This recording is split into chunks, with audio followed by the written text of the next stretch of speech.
Hello everyone, कैसे हैं आप सभी लोग। चलिए शुरू करते हैं आज की पढ़ाई। आज हम देखने वाले हैं बस्तर के काकतीय वंश या चालुक्य वंश।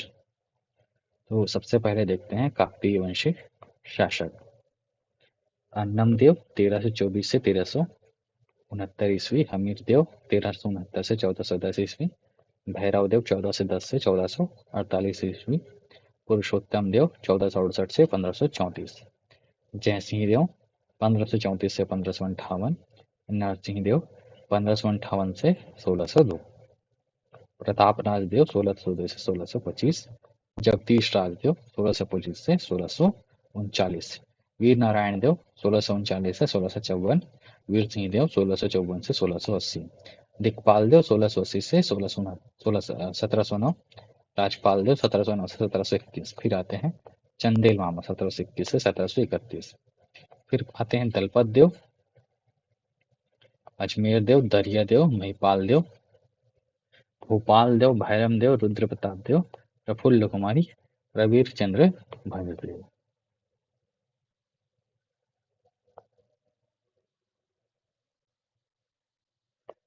ये वंशावली को हम एक ट्रिक के जरिए याद कर सकते हैं। वो है अन्न हम भी पूजय नर, अन्न हम भी पूजय नर, प्रताप जगदवीर नारायण सिंह।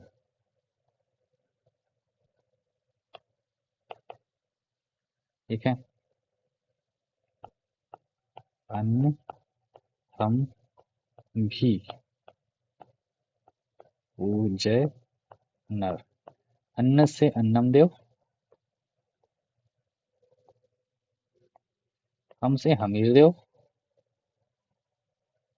भी से भैरव देव, पू से पुरुषोत्तम देव, जय से जयसिंह देव, नर से नरसिंह देव। तो अन्नम देव, हमीर देव, भैरव देव, पुरुषोत्तम देव। अन्न हम भी पूजय नर, प्रताप जगदवीर।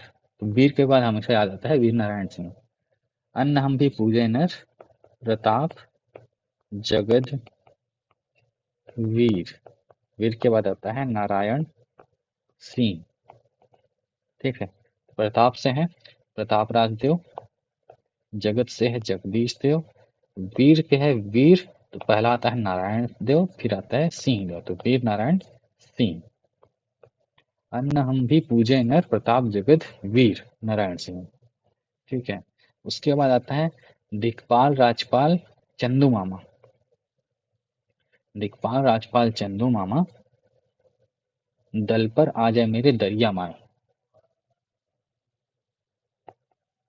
दिक्पाल राजपाल, तो इसको राजपाल याद में इमेजिन करना है। दिक्पाल राजपाल चंदू मामा, दल पर आजा मेरे माही।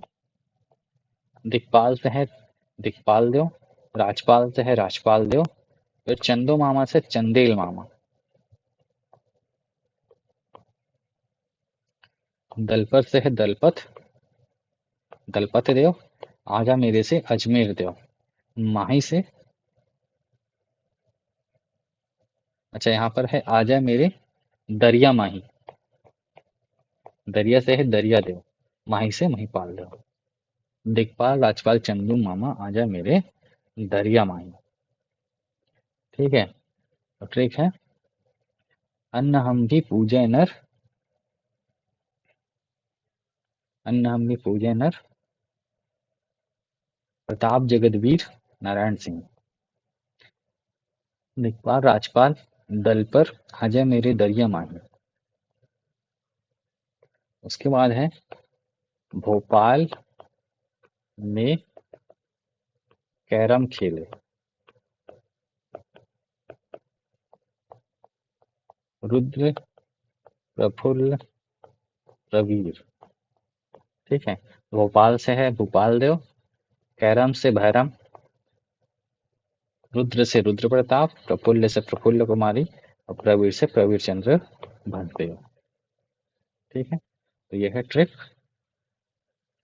अन्न हम भी पूजे नर, प्रताप जगदवीर वीर नारायण सिंह, दिक्पाल राजपाल दलपत दिक्पाल राजपाल चंदू मामा, दल पर आजा मेरे दरिया माही, भोपाल में कैरम खेले रुद्रप्रफुल्ल प्रवीर। उसके बाद आते हैं विजय चंद्र भंसदेव, भरत चंद्र भंसदेव और कमल चंद्र भंसदेव वर्तमान पर। ठीक है, इस पे एक क्वेश्चन आया है, बस्तर में काकतीय वंश के निम्नलिखित शासकों का सही क्रम निर्धारित कीजिए। तो अन्न हम भी पूजे, पूजे पुरुषोत्तम नर, पूजे नर, नर से नरसिंह देव, और दल पर आ जाए मेरे दरिया माही।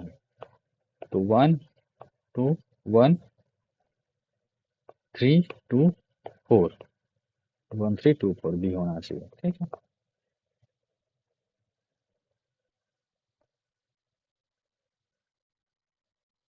अब देखते हैं सामान्य परिचय। शासनकाल 1324 से 1971 ईस्वी में, बस ईस्वी तक बस्तर में सर्वाधिक लंबे समय तक शासन करने वाला वंश। शासन क्षेत्र है बस्तर, चक्रकोट और भ्रमरकोट।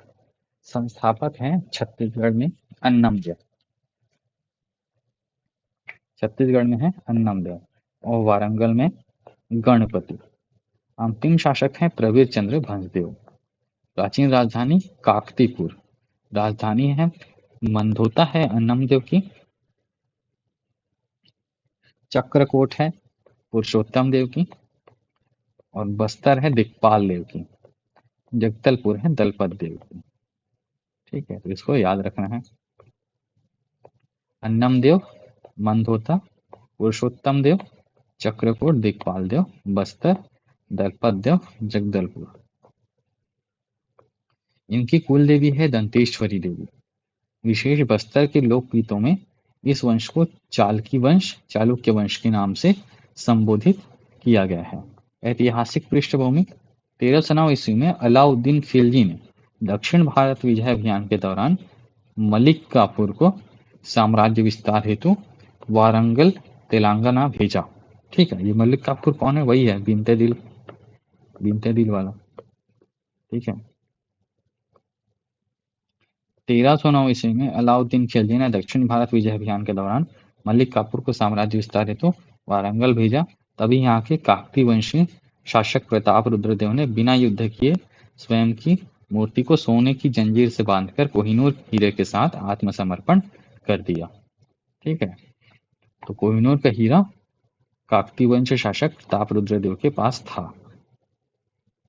कालांतर में गयासुद्दीन तुगलक ने 1321 ईस्वी में इस क्षेत्र पर आक्रमण किया और यहाँ शासित काकती वंश की सत्ता को कमजोर कर दिया। तभी अन्नम देव ने इस क्षेत्र को छोड़कर बस्तर क्षेत्र में शासित छिंदक नाग वंश का अंत कर बस्तर क्षेत्र में काकती वंश की नींव रखी। अब इसके स्वतंत्र शासक थे अन्नमदेव 1324 से 1369 ईस्वी तक। इनकी राजधानी थी मंदोता, और इनका विवाह हुआ था सोन कुंवर चंदेलिन के साथ, जो चंदेल राजकुमारी है। निर्माण कार्य अन्नम देव ने अपने कुल देवी के नाम पर दंतेवाड़ा जिले के तराला ग्राम में संखनी डंकिनी डंकिनी संखनी नदी के संगम स्थल पर दंतेश्वरी मंदिर का निर्माण कराया। साम्राज्य विस्तार, ये 1324 ईस्वी में बासुर के छिंदक नागवंशी शासक हरिश्चंद्र को पराजित कर सिंहासनारूढ़ हुए। इन्होंने बस्तर में शासित लघु राजवंशों को पराजित कर समूचे बस्तर क्षेत्र पर अपना आधिपत्य स्थापित किया। विशेष छत्तीसगढ़ में काकती वंश के संस्थापक 1324 ईस्वी में अन्नम देव को दंतेवाड़ा अभिलेख में अन्नम राज कहा गया है। किसमें? दंतेवाड़ा अभिलेख में। इसके बाद देखते हैं हमीर देव। हमीर देव ने शासन किया 1369 से 1410 ईस्वी तक। इनका उपनाम था एमी राजदेव। एमी राजदेव, इन्होंने विवाह किया था श्याम कुमारी बघेलिन बघेल राजकुमारी से। विशेष इनके संबंध में जानकारी उड़ीसा के इतिहास से भी प्राप्त होता है। तो अन्न हम भी, अन्न से अन्नम देव, हम से हमीर देव, भी से भैरव देव।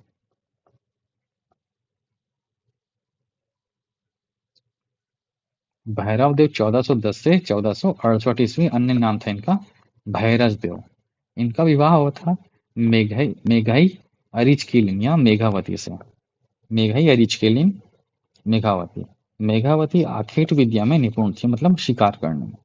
इनकी स्मृति में मेघी साड़ी, मेघाई गोहाड़ी मेघी साड़ी मेघई घोड़ी प्रभृति शक टीका बस्तर में प्रचलित है।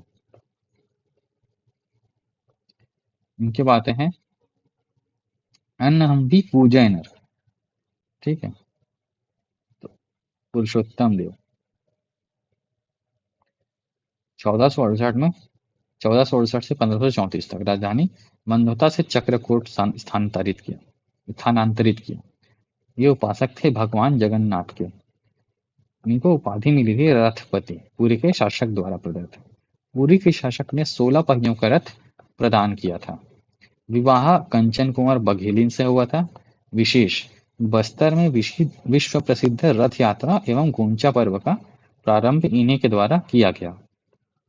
इनके शासन काल में बस्तर क्षेत्र में मड़ई मेला की शुरुआत हुई। किसके शासन काल में? पुरुषोत्तम देव 1468 से 1534 ईस्वी।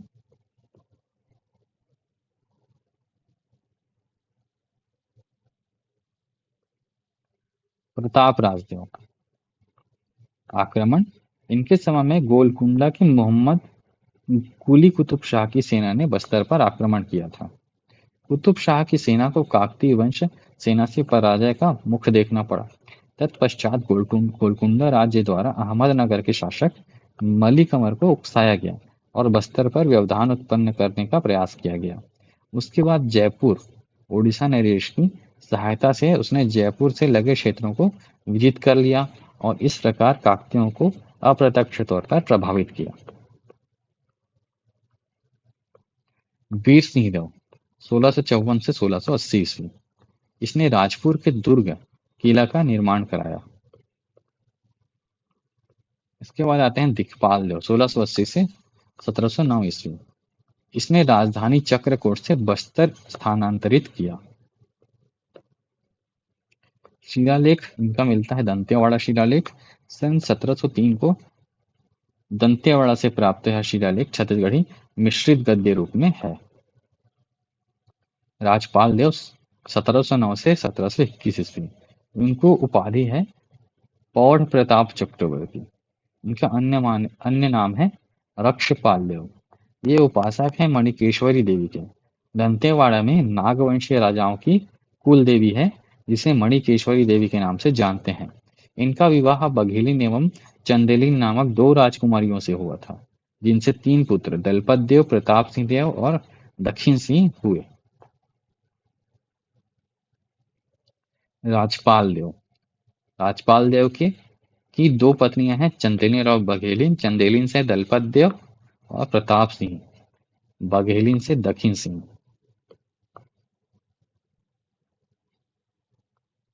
चंदेल मामा राजपाल देव की मृत्यु के पश्चात चंदेलिन रानी का भाई अर्थात राजकुमारों के चंदेल मामा ने सत्ता पर कब्जा कर लिया। बस्तर शासन पर पहली बार एक घुसपैठिए मामा के हाथों में चला गया। दलपत देव रक्षाबंधन के शुभ अवसर पर राखी का नेग लेकर राजा चंदेल के दरबार में उपस्थित हुआ और उनकी हत्या कर सत्ता पर काबिज हुआ। दलपत देव 1731 से 1774 ईस्वी। राजधानी जगदलपुर। पुत्र दलपत देव के 2 पुत्र थे अजमेर सिंह, दरिया देव। आक्रमण। इनके शासन काल में प्रथम भोसला आक्रमण नीलूपंत या नीलू पंडित ने किया जो असफल रहा। परिणाम स्वरूप 1770 ईस्वी में राजधानी बस्तर से जगदलपुर स्थानांतरित की गई। तालाब। दलपत देव ने अपने नाम से दलपत सागर तालाब या झील, पूर्व नाम जिसका भूपाल ताल का निर्माण कराया। वर्तमान में यह छत्तीसगढ़ की सबसे बड़ी झील है। बंजारों का बस्तर में व्यापार और नमक सभ्यता का प्रसार। बंजारी वस्तु विनिमय व्यापार के द्वारा नमक के बदले जनजातियों से बहुमूल्य वनोपज प्राप्त करते थे और यहीं से बस्तर वासियों का शोषण प्रारंभ हुआ।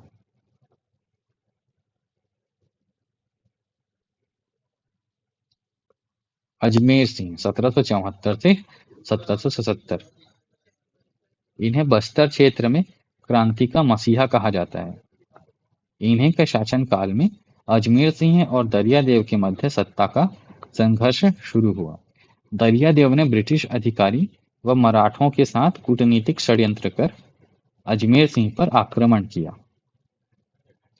अजमेर सिंह के नेतृत्व में बस्तर का प्रथम जनजातीय विद्रोह हल्बा विद्रोह सन 1774 ईस्वी में प्रारंभ हुआ।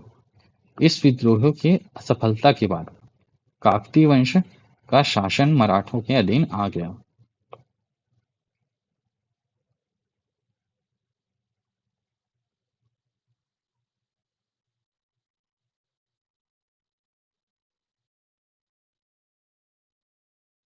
मराठाधीन शासक दरियादेव 1777 से 1800 ईस्वी। दरियादेव ने अपने भाई के विरुद्ध षड्यंत्र रचकर सत्ता प्राप्त किया। इस कार्य में जयपुर नरेश विक्रमदेव, कंपनी सरकार के अधिकारी जॉनसन एवं मराठों की तिकड़ी ताकतों ने दरियादेव को विजय प्राप्त करने में सफल रहा और इसके बदले में उन्हें सहायता करने का वचन दिया।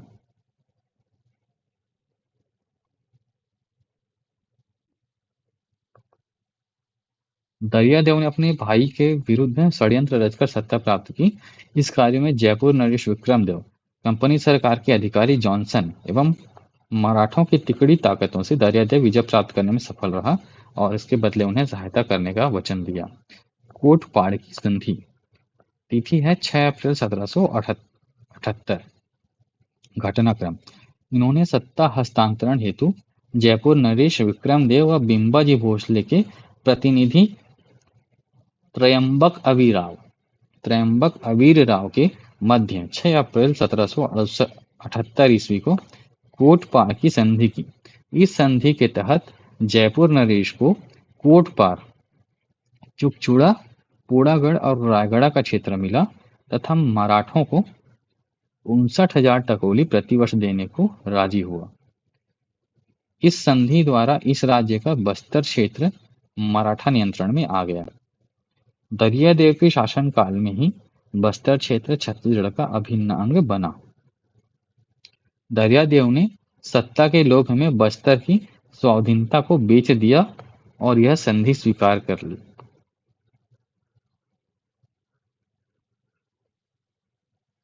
भोपालपट्टनम का संघर्ष वर्ष 1795 ईस्वी। कारण मिस्टर जेटी ब्लंट के आगमन के विरोध में। घटनाक्रम जब ब्रिटिश यात्री मिस्टर जेटी ब्लंट ने बीजापुर क्षेत्र के भोपालपट्टनम से बस्तर क्षेत्र में प्रवेश करना चाहा तो आदिवासियों ने उनके प्रवेश का विरोध किया। फलस्वरूप दोनों पक्षों में संघर्ष हुआ, जिसे भोपालपट्टनम का संघर्ष के नाम से जानते हैं। अंततोगत्वा मिस्टर जेटी ब्लंट को विवश होकर कलकत्ता लौटना पड़ा। अंततः मिस्टर जेटी ब्लंट को विवश होकर कलकत्ता लौटना पड़ा। छत्तीसगढ़ में कंपनी सरकार के विरुद्ध तीसरा विद्रोह भोपालपट्टनम का संघर्ष। आंग्ल मराठाधीन शासक महिपाल देव 1800 से 1842। इनके शासनकाल में 1824 से 1825 ईस्वी में गेंद सिंह के नेतृत्व में परलकोट का विद्रोह हुआ। महिपाल देव ने मराठों को टकोली नहीं चुकाया, जिसके कारण मराठा शासक वेंकोजी ने सेनापति रामचंद्र बाघ को आक्रमण हेतु भेजा। कब? 1809 में। इस युद्ध में महिपाल पराजित हुआ। हारने के बाद संधि हुई, जिसमें महिपाल देव द्वारा टकोली न पटा पाने के कारण 1830 ईस्वी में सिहावा क्षेत्र को नागपुर शासन को सुपुर्द कर दिया। इनके दो पुत्र थे, भोपाल देव और दलगंजन सिंह देव।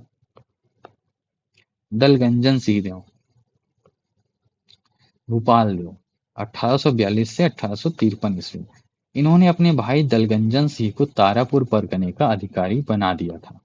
मराठा शासकों ने नरबलि प्रथा के आधार पर भोपाल देव पर अभियोग लगाया।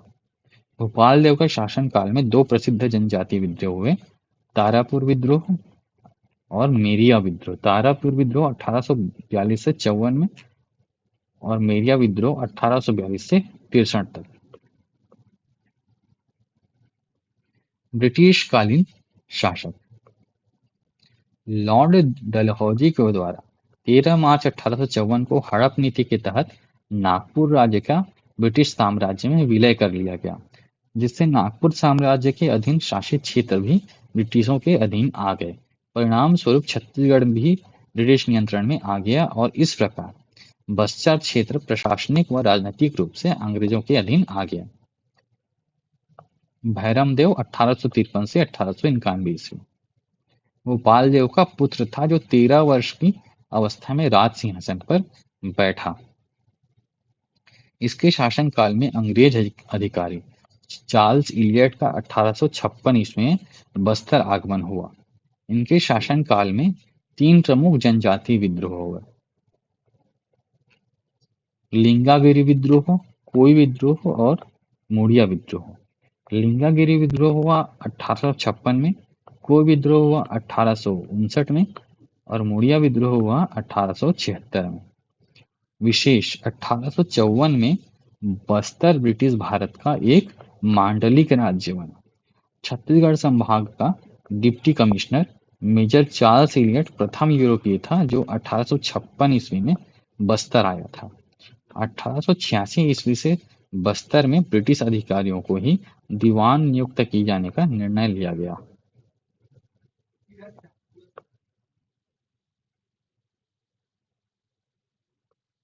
बस्तर की रानी जुगराज कुंवर का विद्रोह 1878 से 82। बस्तर के काकती वंशी राजा भैरम देव, जिनका शासनकाल 1853 से 1891, तो भैरम देव की पत्नी जुगराज कुंवर थी, जिन्होंने 1878 से 82 ईस्वी तक अपने पति और ब्रिटिश सरकार के विरुद्ध एक अनूठा विरोध किया, जिसे बस्तर के सरकारी अभिलेख में रानी चो रीस अर्थात रानी का कोप कहा जाता है। रानी चोरीस, इसे आमचो कहा जाता है, आमचो बस्तरिया, आमचो बस्तर, तो वैसे ही चो। रानी का रिस मतलब कूप।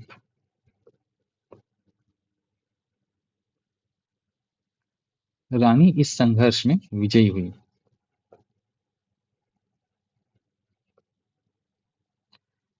रानी के इस विरोध का मूल कारण यह था कि ब्रिटिश शासक फ्रेजर के कहने पर काकतीय राजा भैरम देव ने एक मुस्लिम महिला नावाबाई से विवाह किया था, किंतु राजा की पहले से ही 2 पत्नियां थीं, जुगराज कुंवर देवी और सुवर्ण कुंवर देवी।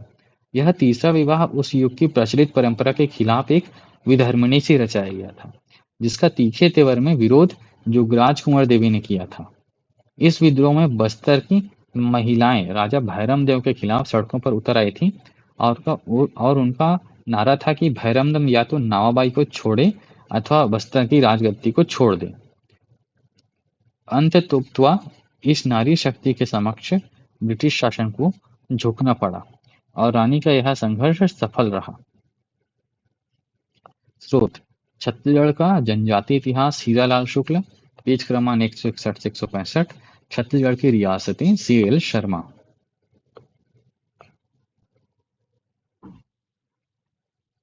रुद्र प्रताप देव 1891 से 1921 ईस्वी। भैरम देव की मृत्यु 1891 ईस्वी में हुई। उस समय रुद्र प्रताप महज 6 वर्ष के थे। इस कारण 1891 से 1908 तक बस्तर का शासन अंग्रेज प्रशासकों के ही अधिकार में था।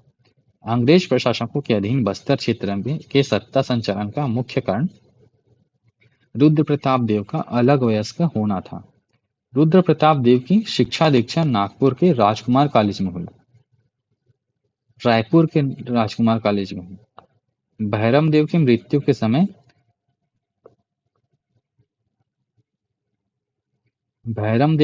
के समय दीवान आलमचंद्र थे। तत्पश्चात रामचंद्र राव मिश्र को दीवान बनाया गया। 1896 से फैगन 1896-1903 व गेयर 1899 से 1903, तो फैगन व गेयर नामक 2 यूरोपीय अधिकारी प्रशासन के पद पर कार्य कर रहे थे। फैगन व गेयर ने बस्तर रियासत में अनिवार्य शिक्षा लागू कर दी थी।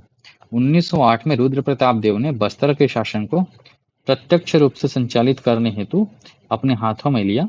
उस समय इनकी आयु 23 वर्ष थी। उपाधि सेंट ऑफ जेरूसलम ब्रिटिश साम्राज्य के द्वारा दी गई थी, क्योंकि यूरोपीय महायुद्ध में रुद्र प्रताप देव ने ब्रिटिशों की सहायता की थी।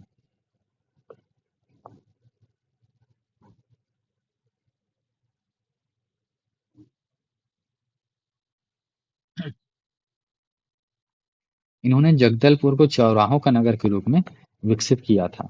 इनके शासनकाल में गुंडाधर के नेतृत्व में 1910 ईस्वी में बस्तर का प्रसिद्ध भूमकाल विद्रोह प्रारंभ हुआ। इनके शासनकाल में दीवान बैजनाथ पंडा ने वनों को आरक्षित कर दिया था। बस्तर में घैटी पौनी प्रथा अर्थात महिलाओं के क्रय विक्रय से संबंधित प्रथा की शुरुआत हुई। इस प्रथा का वर्णन चैपमैन ने 1898 ईस्वी में अपने रिपोर्ट में किया था। रुद्र प्रताप देव की मृत्यु 1921 ईस्वी में हुई। चूंकि इनका कोई पुत्र नहीं था, इस कारण प्रजा के विशेष आग्रह पर प्रथम रानी चंद्र कुमारी देवी की पुत्री प्रफुल्ल कुमारी देवी को राजसत्ता का अधिकार दिया गया, जो केवल 12 वर्ष की नाबालिग थी।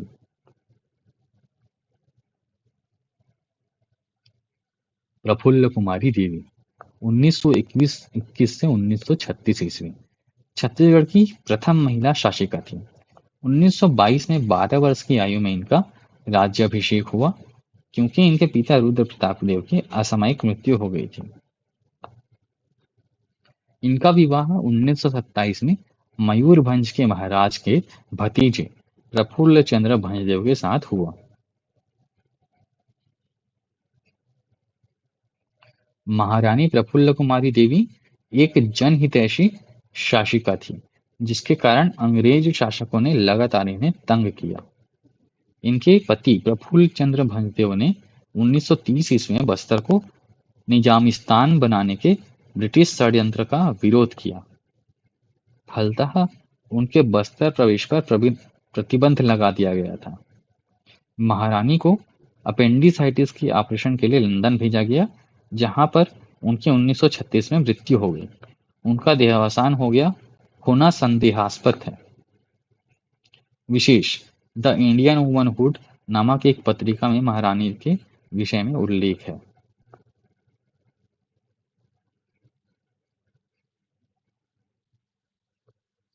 प्रवीर चंद्र भंजदेव 1936 से 1966 ईस्वी अंतिम काकतीय वंशी शासक। छत्तीसगढ़ के रियासतों के विलीनीकरण के समय बस्तर रियासत के इस शासक ने समझौते पर हस्ताक्षर किया था। इसने प्रवीर चंद्र भंजदेव ने 25 मार्च 1966 को जगदलपुर राजभर में पुलिस द्वारा गोली चलाने से प्रवीर चंद्र भंजदेव समेत अनेक आदिवासियों की मृत्यु हो गई। विशेष ये भंज वंश के थे, किंतु इन्होंने अपने ग्रंथ लोहाड़ी गोड़ा तरिंगिनी में स्वयं को काकतीय कहा है। इनके नाम पर छत्तीसगढ़ शासन द्वारा तीरंदाजी खेल के क्षेत्र में पुरस्कार दिया जाता है।